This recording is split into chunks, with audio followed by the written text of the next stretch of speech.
ಮತ್ತಾಯನು ಬರೆದ ಸುವಾರ್ತೆ ಅಧ್ಯಾಯ 10.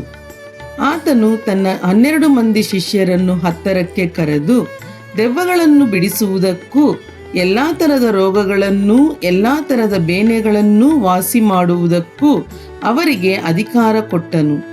ಆತನು ಕಳುಹಿಸಿಕೊಟ್ಟ ಅಪೊಸ್ತಲರೆಂಬ 12 ಮಂದಿಯ ಹೆಸರುಗಳು ಯಾವವೆಂದರೆ, ಮೊದಲನೆಯವನು ಪೇತ್ರನೆನಿಸಿಕೊಳ್ಳುವ ಸೀಮೋನ, ಅವನ ತಮ್ಮನಾದ ಅಂದ್ರೇಯ, ಜೆಬೆದಾಯನ ಮಗನಾದ ಯಾಕೋಬ, ಅವನ ತಮ್ಮನಾದ ಯೋಹಾನ, ಫಿಲಿಪ್ಪ, ಬಾರ್ತಲೋಮೆಯ, ತೋಮ, ಸುಂಕದ ಮತ್ತಾಯ, ಅಲ್ಫಾಯನ ಮಗನಾದ ಯಾಕೋಬ, ತದ್ದಾಯ, ಮತಾಭಿಮಾನಿ ಎಂದು ಹೆಸರುಗೊಂಡ ಸೀಮೋನ, ಯೇಸುವನ್ನು ಹಿಡಿದುಕೊಟ್ಟ ಇಸ್ಕರಿಯೋತ ಯೂದ. ಇವುಗಳೇ. ಈ 12 ಮಂದಿಯನ್ನು ಯೇಸು ಕಳುಹಿಸಿದನು. ಕಳುಹಿಸುವಾಗ ಅವರಿಗೆ ಅಪ್ಪಣೆ ಕೊಟ್ಟದ್ದೇನೆಂದರೆ, ಅನ್ಯಜನಗಳ ಕಡೆಗೆ ಹೋಗಬೇಡಿರಿ, ಸಮಾರ್ಯರ ಊರೊಳಗೆ ಕಾಲಿಡಬೇಡಿರಿ, ಇವರನ್ನು ಬಿಟ್ಟು ತಪ್ಪಿಸಿಕೊಂಡ ಕುರಿಗಳಂತಿರುವ ಇಸ್ರಾಯೇಲನ ಮನೆತನದವರ ಬಳಿಗೆ ಹೋಗಿರಿ. ಪರಲೋಕ ರಾಜ್ಯವು ಸಮೀಪವಾಯಿತೆಂದು ಸಾರಿ ಹೇಳುತ್ತಾ ಹೋಗಿರಿ. ರೋಗಿಗಳನ್ನು ಸ್ವಸ್ಥ ಮಾಡಿರಿ, ಸತ್ತವರನ್ನು ಬದುಕಿಸಿರಿ, ಕುಷ್ಠ ಹತ್ತಿದವರನ್ನು ಶುದ್ಧ ಮಾಡಿರಿ, ದೆವ್ವಗಳನ್ನು ಬಿಡಿಸಿರಿ. ಉಚಿತವಾಗಿ ಹೊಂದಿದ್ದೀರಿ, ಉಚಿತವಾಗಿ ಕೊಡಿರಿ. ನಿಮ್ಮ ಹಮ್ಮಿಣಿಗಳಲ್ಲಿ ಹೊನ್ನು, ಹಣ, ದುಡ್ಡುಗಳನ್ನು, ದಾರಿಗೆ ಹಸಿಬೆಯನ್ನು, 2 ಅಂಗಿ, ಕೆರ, ಕೋಲು ಮೊದಲಾದವುಗಳನ್ನು ಸೌರಿಸಿಕೊಳ್ಳಬೇಡಿರಿ. ಆಳು ಅಂಬಲಿಗೆ ಯೋಗ್ಯನಷ್ಟೇ. ನೀವು ಯಾವುದೊಂದು ಊರಿಗೆ ಅಥವಾ ಹಳ್ಳಿಗೆ ಸೇರಿದಾಗ ಅಲ್ಲಿ ಯೋಗ್ಯರು ಯಾರೆಂದು ವಿಚಾರಣೆ ಮಾಡಿ ಮುಂದಕ್ಕೆ ಹೊರಡುವ ತನಕ ಅವರಲ್ಲೇ ಇರ್ರಿ. ಆ ಮನೆಯೊಳಕ್ಕೆ ಹೋಗುವಾಗ ಶುಭವಾಗಲಿ ಅನ್ನಿರಿ. ಆ ಮನೆಯವರು ಯೋಗ್ಯರಾಗಿದ್ದರೆ ನಿಮ್ಮ ಆಶೀರ್ವಾದವು ಅವರಿಗೆ ಆಗಲಿ, ಅಯೋಗ್ಯರಾಗಿದ್ದರೆ ನಿಮ್ಮ ಆಶೀರ್ವಾದವು ನಿಮಗೆ ಹಿಂದಕ್ಕೆ ಬರಲಿ.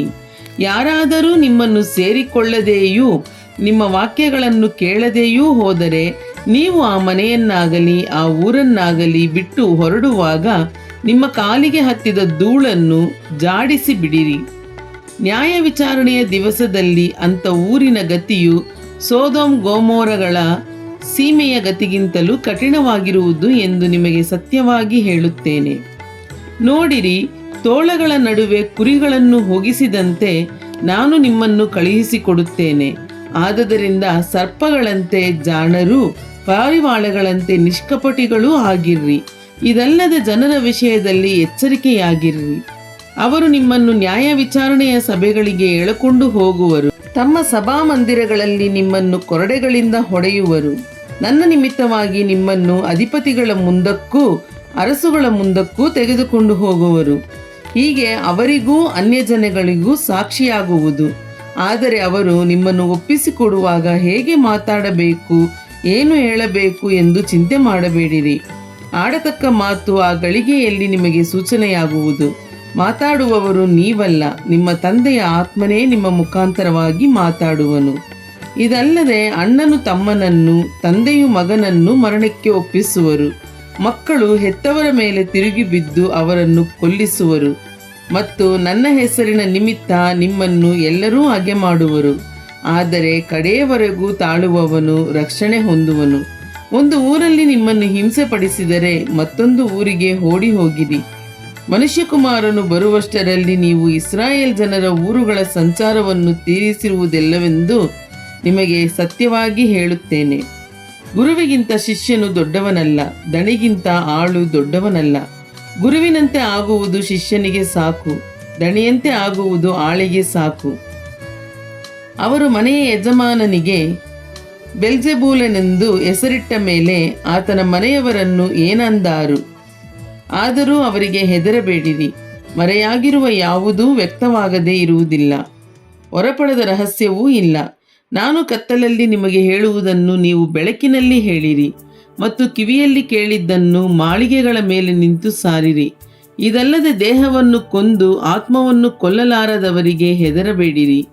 ಆತ್ಮ ದೇಹ ಎರಡನ್ನೂ ಕೂಡ ನರಕದಲ್ಲಿ ಹಾಕಿ ನಾಶ ಮಾಡಬಲ್ಲಾತನಿಗೆ ಹೆದರಿರಿ. ದುಡ್ಡಿಗೆ 2 ಗುಬ್ಬಿಗಳನ್ನು ಮಾರುವುದುಂಟಲ್ಲ, ಆದರೂ ನಿಮ್ಮ ತಂದೆಯ ಚಿತ್ತವಿಲ್ಲದೆ ಒಂದಾದರೂ ನೆಲಕ್ಕೆ ಬೀಳದು. ನಿಮ್ಮ ತಲೆ ಕೂದಲುಗಳು ಸಹ ಎಲ್ಲವೂ ಎಣಿಕೆಯಾಗಿವೆ. ಆದದರಿಂದ ಹೆದರಬೇಡಿರಿ, ಬಹಳ ಗುಬ್ಬಿಗಳಿಗಿಂತ ನೀವು ಹೆಚ್ಚಿನವರು. ಹಾಗಾದರೆ ಯಾವನು ಮನುಷ್ಯರ ಮುಂದೆ ತಾನು ಯೇಸುವಿನವನೆಂದು ಒಪ್ಪಿಕೊಳ್ಳುವನೋ, ನಾನು ಸಹ ಅವನನ್ನು ನನ್ನವನೆಂದು ಪರಲೋಕದಲ್ಲಿರುವ ನನ್ನ ತಂದೆಯ ಮುಂದೆ ಒಪ್ಪಿಕೊಳ್ಳುವೆನು. ಆದರೆ ಯಾವನು ಮನುಷ್ಯರ ಮುಂದೆ ತಾನು ಯೇಸುವಿನ ಅಲ್ಲವನೆಂದು ಹೇಳುವನೋ, ಅವನನ್ನು ನಾನೂ ಸಹ ಪರಲೋಕದಲ್ಲಿರುವ ನನ್ನ ತಂದೆಯ ಮುಂದೆ ನನ್ನವನಲ್ಲವೆಂದು ಹೇಳುವೆನು. ಭೂಲೋಕದ ಮೇಲೆ ಸಮಾಧಾನ ಹುಟ್ಟಿಸುವುದಕ್ಕೆ ಬಂದೆನೆಂದು ನೆನೆಸಬೇಡಿರಿ. ಸಮಾಧಾನವನ್ನು ಹುಟ್ಟಿಸುವುದಕ್ಕೆ ನಾನು ಬಂದಿಲ್ಲ, ಖಡ್ಗವನ್ನು ಹಾಕುವುದಕ್ಕೆ ಬಂದಿದ್ದೇನೆ. ಹೇಗೆಂದರೆ ಮಗನಿಗೂ ತಂದೆಗೂ, ಮಗಳಿಗೂ ತಾಯಿಗೂ, ಸೊಸೆಗೂ ಅತ್ತೆಗೂ ಭೇದ ಹುಟ್ಟಿಸುವುದಕ್ಕೆ ಬಂದೆನು. ಹೀಗೆ ಒಬ್ಬ ಮನುಷ್ಯನಿಗೆ ಅವನ ಮನೆಯವರೇ ವೈರಿಗಳಾಗುವರು. ತಂದೆಯ ಮೇಲಾಗಲಿ ತಾಯಿಯ ಮೇಲಾಗಲಿ ನನ್ನ ಮೇಲೆ ಇಡುವುದಕ್ಕಿಂತ ಹೆಚ್ಚಾದ ಮಮತೆಯನ್ನಿಡುವವನು ನನಗೆ ಯೋಗ್ಯನಲ್ಲ. ಮಗನ ಮೇಲಾಗಲಿ ಮಗಳ ಮೇಲಾಗಲಿ ನನ್ನ ಮೇಲೆ ಇಡುವುದಕ್ಕಿಂತ ಹೆಚ್ಚಾದ ಮಮತೆಯನ್ನಿಡುವವನು ನನಗೆ ಯೋಗ್ಯನಲ್ಲ. ಮತ್ತು ಯಾವನಾದರೂ ತನ್ನ ಶಿಲುಬೆಯನ್ನು ತೆಗೆದುಕೊಂಡು ನನ್ನ ಹಿಂದೆ ಬರದ ಹೊರತು ನನಗೆ ಯೋಗ್ಯನಲ್ಲ. ತನ್ನ ಪ್ರಾಣವನ್ನು ಕಂಡುಕೊಂಡವನು ಅದನ್ನು ಕಳಕೊಳ್ಳುವನು. ನನ್ನ ನಿಮಿತ್ತವಾಗಿ ತನ್ನ ಪ್ರಾಣವನ್ನು ಕಳಕೊಂಡವನು ಅದನ್ನು ಕಂಡುಕೊಳ್ಳುವನು. ನಿಮ್ಮನ್ನು ಸೇರಿಸಿಕೊಳ್ಳುವವನು ನನ್ನನ್ನು ಸೇರಿಸಿಕೊಳ್ಳುವವನಾಗಿದ್ದಾನೆ. ನನ್ನನ್ನು ಸೇರಿಸಿಕೊಳ್ಳುವವನು ನನ್ನನ್ನು ಕಳುಹಿಸಿಕೊಟ್ಟಾತನನ್ನೇ ಸೇರಿಸಿಕೊಳ್ಳುವವನಾಗಿದ್ದಾನೆ. ಪ್ರವಾದಿಯನ್ನು ಪ್ರವಾದಿ ಎಂದು ಸೇರಿಸಿಕೊಳ್ಳುವವನು ಪ್ರವಾದಿಗೆ ಬರತಕ್ಕ ಪ್ರತಿಫಲವನ್ನು ಹೊಂದುವನು. ನೀತಿವಂತನನ್ನು ನೀತಿವಂತನೆಂದು ಸೇರಿಸಿಕೊಳ್ಳುವವನು ನೀತಿವಂತನಿಗೆ ಬರತಕ್ಕ ಪ್ರತಿಫಲವನ್ನು ಹೊಂದುವನು. ಮತ್ತು ಈ ಚಿಕ್ಕವರಲ್ಲಿ ಒಬ್ಬನಿಗೆ ಯೇಸುವಿನ ಶಿಷ್ಯನೆಂದು ಯಾವನಾದರೂ ಒಂದು ತಂಬಿಗೆ ತಣ್ಣೀರನ್ನಾದರೂ ಕುಡಿಯುವುದಕ್ಕೆ ಕೊಟ್ಟರೆ ಬರತಕ್ಕ ಪ್ರತಿಫಲವು ಅವನಿಗೆ ತಪ್ಪುವುದೇ ಇಲ್ಲವೆಂದು ನಿಮಗೆ ಸತ್ಯವಾಗಿ ಹೇಳುತ್ತೇನೆ ಅಂದನು. ಮತ್ತಾಯನು ಬರೆದ ಸುವಾರ್ತೆ 11ನೇ ಅಧ್ಯಾಯ. ಯೇಸು ತನ್ನ 12 ಮಂದಿ ಶಿಷ್ಯರಿಗೆ ಹೇಳಬೇಕಾದದ್ದನ್ನು ಹೇಳಿ ಮುಗಿಸಿದ ಬಳಿಕ ಅಲ್ಲಿಯವರ ಊರುಗಳಲ್ಲಿ ಉಪದೇಶ ಮಾಡುವುದಕ್ಕೂ ಸುವಾರ್ತೆಯನ್ನು ಸಾರುವುದಕ್ಕೂ ಅಲ್ಲಿಂದ ಹೊರಟನು. ಯೋಹಾನನು ಕ್ರಿಸ್ತನ ಕಾರ್ಯಗಳ ಸುದ್ದಿಯನ್ನು ಸೆರೆಮನೆಯಲ್ಲಿ ಕೇಳಿ ಆತನ ಬಳಿಗೆ ಶಿಷ್ಯರನ್ನು ಕಳುಹಿಸಿ, ಬರಬೇಕಾದವನು ನೀನೋ, ನಾವು ಬೇರೊಬ್ಬನ ದಾರಿಯನ್ನು ನೋಡಬೇಕೋ ಎಂದು ಕೇಳಿಸಿದನು. ಆತನು ಅವರಿಗೆ ಪ್ರತ್ಯುತ್ತರವಾಗಿ, ಕುರುಡರಿಗೆ ಕಣ್ಣು ಬರುತ್ತವೆ, ಕುಂಟರಿಗೆ ಕಾಲು ಬರುತ್ತವೆ, ಕುಷ್ಠರೋಗಿಗಳು ಶುದ್ಧರಾಗುತ್ತಾರೆ, ಕಿವುಡರಿಗೆ ಕಿವಿ ಬರುತ್ತವೆ, ಸತ್ತವರು ಜೀವವನ್ನು ಹೊಂದುತ್ತಾರೆ, ಬಡವರಿಗೆ ಸುವಾರ್ತೆ ಸಾರಲ್ಪಡುತ್ತದೆ. ನೀವು ಹೋಗಿ ಕಂಡು ಕೇಳುವಗಳನ್ನು ಯೋಹಾನನಿಗೆ ತಿಳಿಸಿರಿ. ನನ್ನ ವಿಷಯದಲ್ಲಿ ಸಂಶಯ ಪಡದವನೇ ಧನ್ಯನು ಎಂದು ಹೇಳಿದನು. ಅವರು ಹೊರಟು ಹೋಗುತ್ತಿರಲು ಯೇಸು ಯೋಹಾನನ ವಿಷಯವಾಗಿ ಆ ಜನರ ಗುಂಪುಗಳಿಗೆ ಹೇಳತೊಡಗಿದ್ದೇನೆಂದರೆ, ಏನು ನೋಡಬೇಕೆಂದು ಅಡವಿಗೆ ಹೋಗಿದ್ದಿರಿ? ಗಾಳಿಯಿಂದ ಅಲ್ಲಾಡುವ ದಂಟನ್ನೋ? ಅಲ್ಲವಾದರೆ ಏನು ನೋಡಬೇಕೆಂದು ಹೋಗಿದ್ದಿರಿ? ನಯವಾದ ಉಡುಪನ್ನು ಹಾಕಿಕೊಂಡ ಮನುಷ್ಯನನ್ನು? ನಯವಾದ ಉಡುಪನ್ನು ಹುಟ್ಟುಕೊಂಡವರು ಅರಮನೆಗಳಲ್ಲಿ ಇರುತ್ತಾರಷ್ಟೇ. ಹಾಗಾದರೆ ಯಾತಕ್ಕೆ ಹೋಗಿದ್ದಿರಿ? ಪ್ರವಾದಿಯನ್ನು ನೋಡುವುದಕ್ಕೋ? ಹೌದು, ಪ್ರವಾದಿಗಿಂತಲೂ ಹೆಚ್ಚಿನವನನ್ನು ನೋಡಿದಿರಿ ಎಂದು ನಿಮಗೆ ಹೇಳುತ್ತೇನೆ. ಇಗೋ, ನನ್ನ ದೂತನನ್ನು ನಿನ್ನ ಮುಂದೆ ಕಳುಹಿಸುತ್ತೇನೆ. ನೀನು ಹೋಗುವ ದಾರಿಯನ್ನು ಅವನು ನಿನ್ನ ಮುಂದೆ ಸರಿ ಮಾಡುವನು ಎಂದು ಯಾರ ವಿಷಯವಾಗಿ ಬರೆದದೆಯೋ ಆ ಪುರುಷನು ಇವನೇ. ಸ್ತ್ರೀಯರಲ್ಲಿ ಹುಟ್ಟಿದವರೊಳಗೆ ಸ್ನಾನಿಕನಾದ ಯೋಹಾನನಿಗಿಂತ ದೊಡ್ಡವನು ಎದ್ದಿಲ್ಲ. ಆದರೂ ಪರಲೋಕ ರಾಜ್ಯದಲ್ಲಿರುವ ಚಿಕ್ಕವನು ಅವನಿಗಿಂತಲೂ ದೊಡ್ಡವನೆಂದು ನಿಮಗೆ ಸತ್ಯವಾಗಿ ಹೇಳುತ್ತೇನೆ. ಇದಲ್ಲದೆ ಸ್ನಾನಿಕನಾದ ಯೋಹಾನನ ಕಾಲದಿಂದ ಈವರೆಗೂ ಪರಲೋಕ ರಾಜ್ಯವು ಬಲಾತ್ಕಾರಕ್ಕೆ ಗುರಿಯಾಗಿರುತ್ತದೆ. ಬಲಾತ್ಕಾರಿಗಳು ನುಗ್ಗಿ ಅದನ್ನು ಸ್ವಾಧೀನ ಮಾಡಿಕೊಳ್ಳುತ್ತಾರೆ. ಪ್ರವಾದಿಗಳೆಲ್ಲರೂ ಧರ್ಮಶಾಸ್ತ್ರವು ಪ್ರವಾದಿಸುವುದು ಯೋಹಾನನ ತನಕ ಇತ್ತು. ನಿಮಗೆ ಗ್ರಹಿಸುವುದಕ್ಕೆ ಮನಸ್ಸಿದ್ದರೆ ಬರತಕ್ಕ ಎಲೀಯನು ಇವನೇ ಎಂದು ತಿಳಿಕೊಳ್ಳಿರಿ. ಕಿವಿಯುಳ್ಳವನು ಕೇಳಲಿ. ಆದರೆ ಈ ಸಂತತಿಯನ್ನು ಯಾರಿಗೆ ಹೋಲಿಸಲಿ? ಪೇಟೆಗಳಲ್ಲಿ ಕೂತುಕೊಂಡು ತಮ್ಮ ಗೆಳೆಯರಿಗೆ, ನಿಮಗೋಸ್ಕರ ಕೊಳಲೂದಿದೆವು, ನೀವು ಕುಣಿಯಲಿಲ್ಲ, ಗೋಳಾಡಿದೆವು, ನೀವು ಎದೆಬಡಕೊಳ್ಳಲಿಲ್ಲ ಎಂದು ಕೂಗಿ ಹೇಳುವಂಥ ಹುಡುಗರನ್ನು ಹೋಲುತ್ತದೆ. ಹೇಗೆಂದರೆ, ಯೋಹಾನನು ಬಂದನು, ಅವನು ಅನ್ನಪಾನಗಳನ್ನು ತೆಗೆದುಕೊಳ್ಳದವನಾಗಿದ್ದನು. ಅವರು ಅವನಿಗೆ ದೆವ್ವ ಹಿಡಿದದೆ ಅನ್ನುತ್ತಾರೆ. ಮನುಷ್ಯಕುಮಾರನು ಬಂದನು, ಅವನು ಅನ್ನಪಾನಗಳನ್ನು ತೆಗೆದುಕೊಳ್ಳುವವನಾಗಿದ್ದಾನೆ. ಅವರು, ಇಗೋ, ಇವನು ಹೊಟ್ಟೆಬಾಕನು, ಕುಡುಕನು, ಭ್ರಷ್ಟರ ಮತ್ತು ಪಾಪಿಷ್ಠರ ಗೆಳೆಯನು ಅನ್ನುತ್ತಾರೆ. ಆದರೆ ಜ್ಞಾನವು ತನ್ನ ಕೆಲಸಗಳಿಂದ ಜ್ಞಾನವೇ ಎಂದು ಗೊತ್ತಾಗುವುದು ಅಂದನು. ಆಗ ಆತನು ತನ್ನ ಮಹತ್ಕಾರ್ಯಗಳು ಬಹಳವಾಗಿ ನಡೆದ ಊರುಗಳು ದೇವರ ಕಡೆಗೆ ತಿರುಗಲಿಲ್ಲ ಎಂದು ಅವುಗಳನ್ನು ಗದರಿಸತೊಡಗಿದನು. ಹೇಗೆಂದರೆ, ಅಯ್ಯೋ ಕೊರಾಜೀನೇ, ಅಯ್ಯೋ ಬೇತ್ಸಾಯಿದವೇ, ನಿಮ್ಮಲ್ಲಿ ನಡೆದ ಮಹತ್ಕಾರ್ಯಗಳು ತೂರ್ ಮತ್ತು ಸೀದೋನ್ ಪಟ್ಟಣಗಳಲ್ಲಿ ನಡೆದಿದ್ದರೆ ಅಲ್ಲಿ ಅವರು ಆಗಲೇ ಗೋಣಿ ತಟ್ಟು ಹೊದ್ದುಕೊಂಡು ಬೂದಿಯಲ್ಲಿ ಕೂತುಕೊಂಡು ದೇವರ ಕಡೆಗೆ ತಿರುಗಿಕೊಳ್ಳುತ್ತಿದ್ದರು. ಆದರೆ ನ್ಯಾಯ ವಿಚಾರಣೆಯ ದಿನದಲ್ಲಿ ನಿಮ್ಮ ಗತಿಗಿಂತಲೂ ತೂರ್ ಸೀದೋನ್ ಪಟ್ಟಣಗಳ ಗತಿಯು ಮೇಲಾಗಿರುವುದು ಎಂದು ನಿಮಗೆ ಹೇಳುತ್ತೇನೆ. ಎಲ ಕಪೆರ್ನೌಮೆ, ನೀನು ಪರಲೋಕಕ್ಕೆ ಏರಿಸಲ್ಪಡುವಿಯಾ? ಪಾತಾಳಕ್ಕೆ ಇಳಿಯುವಿ. ನಿನ್ನಲ್ಲಿ ನಡೆದ ಮಹತ್ಕಾರ್ಯಗಳು ಸೊದೋಮಿನಲ್ಲಿ ನಡೆದಿದ್ದರೆ ಅದು ಇಂದಿನವರೆಗೂ ಉಳಿಯುತ್ತಿತ್ತು. ಆದರೆ ನ್ಯಾಯ ವಿಚಾರಣೆಯ ದಿನದಲ್ಲಿ ನಿನ್ನ ಗತಿಗಿಂತಲೂ ಸೊದೋಮ್ ಸೀಮೆಯ ಗತಿಯು ಮೇಲಾಗಿರುವುದು ಎಂದು ನಿಮಗೆ ಹೇಳುತ್ತೇನೆ ಅಂದನು. ಆ ಸಮಯದಲ್ಲಿ ಯೇಸು ಹೇಳಿದ್ದೇನೆಂದರೆ, ತಂದೆಯೇ, ಪರಲೋಕ ಭೂಲೋಕಗಳ ಒಡೆಯನೇ, ನೀನು ಜ್ಞಾನಿಗಳಿಗೂ ಬುದ್ಧಿವಂತರಿಗೂ ಈ ಮಾತುಗಳನ್ನು ಮರೆಮಾಡಿ ಬಾಲಕರಿಗೆ ಪ್ರಕಟ ಮಾಡಿದ್ದಿ ಎಂದು ನಿನ್ನನ್ನು ಕೊಂಡಾಡುತ್ತೇನೆ. ಹೌದು ತಂದೆಯೇ, ಹೀಗೆ ಮಾಡುವುದೇ ಒಳ್ಳೆಯದೆಂದು ನಿನ್ನ ದೃಷ್ಟಿಗೆ ತೋರಿದ್ದರಿಂದ ನಿನ್ನನ್ನು ಕೊಂಡಾಡುತ್ತೇನೆ. ನನ್ನ ತಂದೆಯು ಎಲ್ಲವನ್ನೂ ನನಗೆ ಒಪ್ಪಿಸಿದ್ದಾನೆ. ತಂದೆಯೇ ಹೊರತು ಇನ್ನಾವನು ಮಗನನ್ನು ತಿಳಿದವನಲ್ಲ, ಮಗನೇ ಹೊರತು ಇನ್ನಾವನು ತಂದೆಯನ್ನು ತಿಳಿದವನಲ್ಲ, ಮತ್ತು ಮಗನು ತಂದೆಯನ್ನು ಯಾರಿಗೆ ಪ್ರಕಟಿಸುವುದಕ್ಕೆ ಮನಸ್ಸುಳ್ಳವನಾಗಿದ್ದಾನೋ ಅವನು ಆತನನ್ನು ತಿಳಿದವನಾಗಿದ್ದಾನೆ. ಎಲೈ ಕಷ್ಟಪಡುವವರೇ, ಹೊರೆ ಹೊತ್ತವರೇ, ನೀವೆಲ್ಲರೂ ನನ್ನ ಬಳಿಗೆ ಬನ್ನಿರಿ, ನಾನು ನಿಮಗೆ ವಿಶ್ರಾಂತಿ ಕೊಡುವೆನು. ನಾನು ಸಾತ್ವಿಕನೂ ದೀನ ಮನಸ್ಸುಳ್ಳವನೂ ಆಗಿರುವುದರಿಂದ ನನ್ನ ನೊಗವನ್ನು ನಿಮ್ಮ ಮೇಲೆ ತೆಗೆದುಕೊಂಡು ನನ್ನಲ್ಲಿ ಕಲಿತುಕೊಳ್ಳಿರಿ. ಆಗ ನಿಮ್ಮ ಆತ್ಮಗಳಿಗೆ ವಿಶ್ರಾಂತಿ ಸಿಕ್ಕುವುದು. ಯಾಕಂದರೆ ನನ್ನ ನೊಗವು ಮೃದುವಾದದ್ದು, ನನ್ನ ಹೊರೆಯು ಹೌರವಾದದ್ದು ಅಂದನು. ಮತ್ತಾಯನು ಬರೆದ ಸುವಾರ್ತೆ 12ನೇ ಅಧ್ಯಾಯ. ಆ ಕಾಲದಲ್ಲಿ ಯೇಸು ಸಬ್ಬತ್ ದಿನದಲ್ಲಿ ಪೈರಿನ ಹೊಲಗಳನ್ನು ಹಾದು ಹೋಗುತ್ತಿರುವಾಗ ಆತನ ಶಿಷ್ಯರು ಹಸಿದು ತೆನೆಗಳನ್ನು ಮುರುಕೊಂಡು ತಿನ್ನುತ್ತಿದ್ದರು. ಫರಿಸಾಯರು ಅದನ್ನು ಕಂಡು, ನೋಡು, ನಿನ್ನ ಶಿಷ್ಯರು ಸಬ್ಬತ್ ದಿನದಲ್ಲಿ ಮಾಡಬಾರದ ಕೆಲಸವನ್ನು ಮಾಡುತ್ತಾರೆ ಎಂದು ಆತನಿಗೆ ಹೇಳಿದರು. ಆತನು ಅವರಿಗೆ, ದಾವೀದನು ತಾನೂ ತನ್ನ ಸಂಗಡ ಇದ್ದವರು ಹಸಿದಾಗ ಏನು ಮಾಡಿದನೆಂಬುದನ್ನು ನೀವು ಓದಲಿಲ್ಲವೋ? ಅವನು ದೇವಮಂದಿರದೊಳಕ್ಕೆ ಹೋಗಿ ಯಾಜಕರು ಮಾತ್ರವೇ ಹೊರತು ತಾನಾಗಲಿ ತನ್ನ ಸಂಗಡ ಇದ್ದವರಾಗಲಿ ತಿನ್ನಬಾರದಾಗಿದ್ದ ನೈವೇದ್ಯದ ರೊಟ್ಟಿಗಳನ್ನು ತಿಂದನಲ್ಲವೇ? ಇದಲ್ಲದೆ ಸಬ್ಬತ್ ದಿನದಲ್ಲಿ ಯಾಜಕರು ದೇವಾಲಯದಲ್ಲಿ ಸಬ್ಬತ್ ದಿನವನ್ನು ಮಿಕ್ಕಾದ ದಿನಗಳಂತೆ ಮಾಡಿದಾಗಿಯೂ ಅವರು ತಪ್ಪಿಗೆ ಗುರಿಯಾಗುವುದಿಲ್ಲ. ಇದನ್ನು ನೀವು ಧರ್ಮಶಾಸ್ತ್ರದಲ್ಲಿ ಓದಲಿಲ್ಲವೋ? ಆದರೆ ಇಲ್ಲಿ ದೇವಾಲಯಕ್ಕಿಂತ ಹೆಚ್ಚಿನವನು ಇದ್ದಾನೆಂದು ನಿಮಗೆ ಹೇಳುತ್ತೇನೆ. ನನಗೆ ಯಜ್ಞವು ಬೇಡ, ಕರುಣೆಯೇ ಬೇಕು ಎಂಬುದರ ಅರ್ಥವನ್ನು ನೀವು ತಿಳಿದಿದ್ದರೆ ನಿರಪರಾಧಿಗಳನ್ನು ಅಪರಾಧಿಗಳೆಂದು ತೀರ್ಪು ಮಾಡುತ್ತಿದ್ದಿಲ್ಲ. ಮನುಷ್ಯಕುಮಾರನು ಸಬ್ಬತ್ ದಿನಕ್ಕೆ ಒಡೆಯನಾಗಿದ್ದಾನೆ ಎಂದು ಹೇಳಿದನು. ಆತನು ಅಲ್ಲಿಂದ ಹೊರಟು ಸಭಾಮಂದಿರಕ್ಕೆ ಹೋದಾಗ ಅಲ್ಲಿ ಕೈಬತ್ತಿದವನೊಬ್ಬನಿದ್ದನು. ಆಗ ಅವರು ಆತನ ಮೇಲೆ ತಪ್ಪು ಹೊರಿಸಬೇಕೆಂದು ಆತನನ್ನು ಸಬ್ಬತ್ ದಿನದಲ್ಲಿ ಸ್ವಸ್ಥ ಮಾಡುವುದು ಸರಿಯೋ ಎಂದು ಕೇಳಿದರು. ಅದಕ್ಕಾತನು, ನಿಮ್ಮಲ್ಲಿ ಯಾರಿಗಾದರೂ ಒಂದೇ ಒಂದು ಕುರಿ ಇದ್ದು ಅದು ಸಬ್ಬತ್ ದಿನದಲ್ಲಿ ಕುಣಿಯೊಳಗೆ ಬಿದ್ದರೆ ಅವನು ಅದನ್ನು ಹಿಡಿದು ಮೇಲಕ್ಕೆ ತೆಗೆಯದೇ ಇರುವನೇ?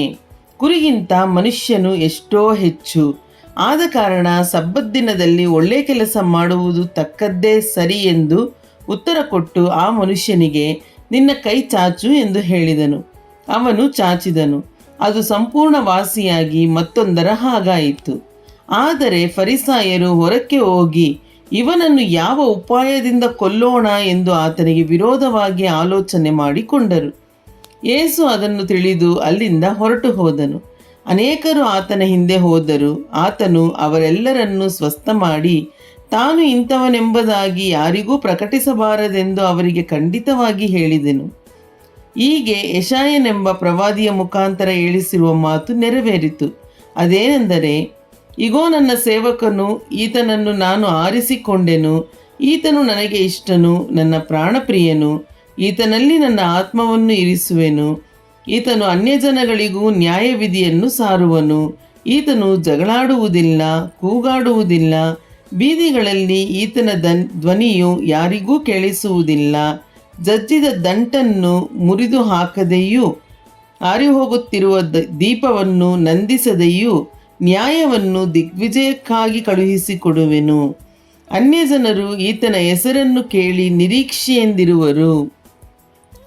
ದೆವ್ವ ಹಿಡಿದು ಕುರುಡನೂ ಮೂಕನೂ ಆಗಿರುವ ಒಬ್ಬನನ್ನು ಆತನ ಬಳಿಗೆ ಕರೆತಂದರು. ಆತನು ಅವನನ್ನು ಸ್ವಸ್ಥ ಮಾಡಲು ಆ ಮೂಕನಿಗೆ ಬಾಯಿ, ಕಣ್ಣು ಎರಡೂ ಬಂದವು. ಅದಕ್ಕೆ ಜನರೆಲ್ಲರೂ ಬೆರಗಾಗಿ, ಈತನು ದಾವಿದನ ಕುಮಾರನೇನು ಎಂದು ಮಾತಾಡುತ್ತಿದ್ದರು. ಆದರೆ ಫರಿಸಾಯರು ಅದನ್ನು ಕೇಳಿ, ಇವನು ದೆವ್ವಗಳ ಒಡೆಯನಾದ ಬೆಲ್ಜೆಬೂಲನ ಸಹಾಯದಿಂದ ದೆವ್ವಗಳನ್ನು ಬಿಡಿಸುತ್ತಾನೇ ಹೊರತು ಬೇರೆ ರೀತಿಯಿಂದ ಬಿಡಿಸುವುದಿಲ್ಲ ಅಂದರು. ಆತನು ಅವರ ಆಲೋಚನೆಗಳನ್ನು ತಿಳುಕೊಂಡು ಅವರಿಗೆ ಹೇಳಿದ್ದೇನೆಂದರೆ, ಯಾವ ರಾಜ್ಯವಾದರೂ ತನ್ನಲ್ಲಿ ಭೇದ ಹುಟ್ಟಿದರೆ ಹಾಳಾಗುವುದು. ತನ್ನಲ್ಲಿ ಭೇದ ಹುಟ್ಟಿದ ಯಾವ ಪಟ್ಟಣವಾದರೂ ಮನೆಯಾದರೂ ನಿಲ್ಲದು.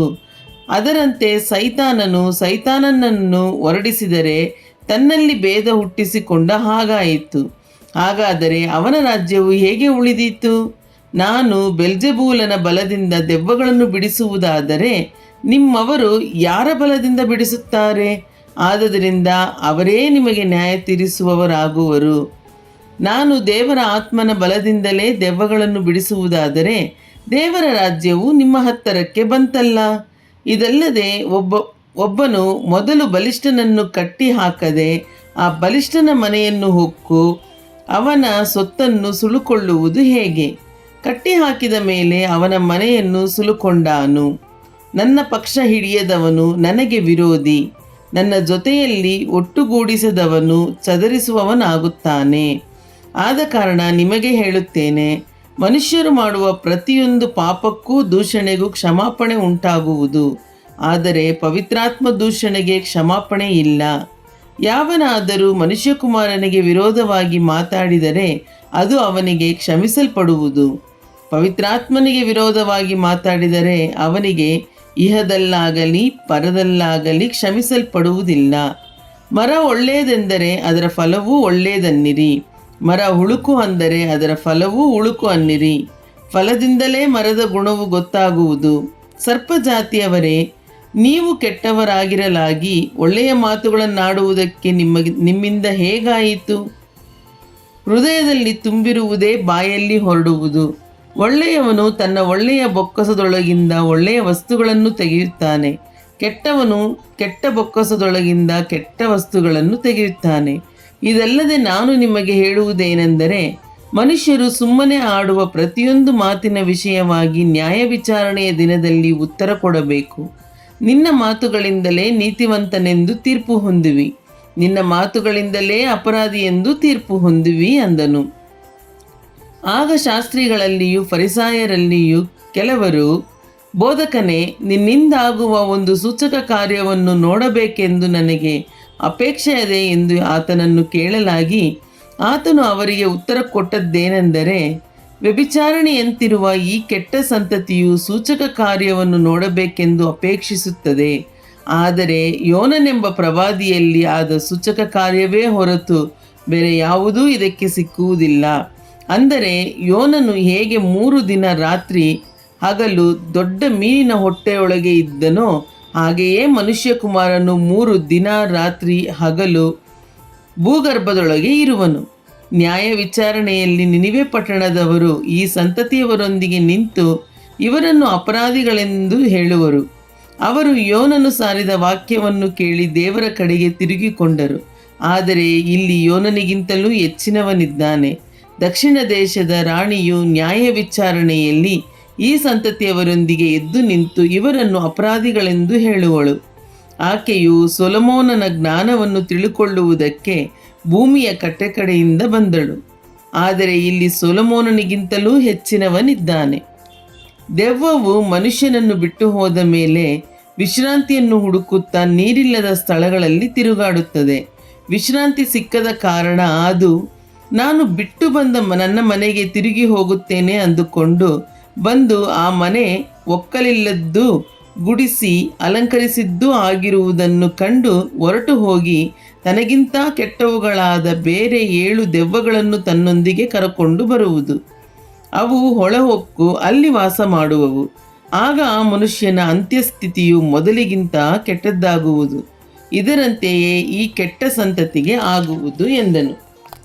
ಆತನು ಜನರ ಗುಂಪುಗಳ ಸಂಗಡ ಇನ್ನೂ ಮಾತಾಡುತ್ತಿರುವಾಗ ಆತನ ತಾಯಿಯೂ ತಮ್ಮಂದಿರು ಆತನನ್ನು ಮಾತಾಡಿಸಬೇಕೆಂದು ಹೊರಗೆ ನಿಂತಿದ್ದರು. ಆಗ ಒಬ್ಬನು, ಇಗೋ, ನಿನ್ನ ತಾಯಿಯೂ ನಿನ್ನ ಅಣ್ಣ ತಮ್ಮಂದಿರು ನಿನ್ನನ್ನು ಮಾತಾಡಿಸಬೇಕೆಂದು ಹೊರಗೆ ನಿಂತಿರುತ್ತಾರೆ ಅಂದನು.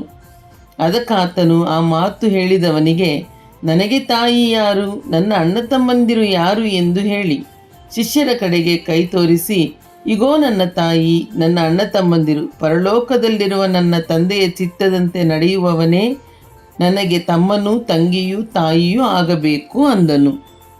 ಮತ್ತಾಯನು ಬರೆದ ಸುವಾರ್ತೆ ಅಧ್ಯಾಯ 13. ಆ ದಿವಸದಲ್ಲಿ ಯೇಸು ಮನೆಯಿಂದ ಹೊರಟು ಸಮುದ್ರದ ದಡದಲ್ಲಿ ಕೂತುಕೊಂಡನು. ಬಹಳ ಜನರು ಆತನ ಬಳಿಗೆ ಕೂಡಿ ಬಂದದರಿಂದ ಆತನು ದೋಣಿ ಹತ್ತಿ ಕೂತುಕೊಂಡನು. ಆ ಜನರೆಲ್ಲರೂ ದಡದಲ್ಲಿ ನಿಂತಿದ್ದರು. ಆಗ ಆತನು ಅವರಿಗೆ ಸಾಮ್ಯ ರೂಪವಾಗಿ ಅನೇಕ ಸಂಗತಿಗಳನ್ನು ಹೇಳಿದನು. ಹೇಗೆಂದರೆ, ಕೇಳಿರಿ, ಬಿತ್ತುವವನು ಬಿತ್ತುವುದಕ್ಕೆ ಹೊರಟನು.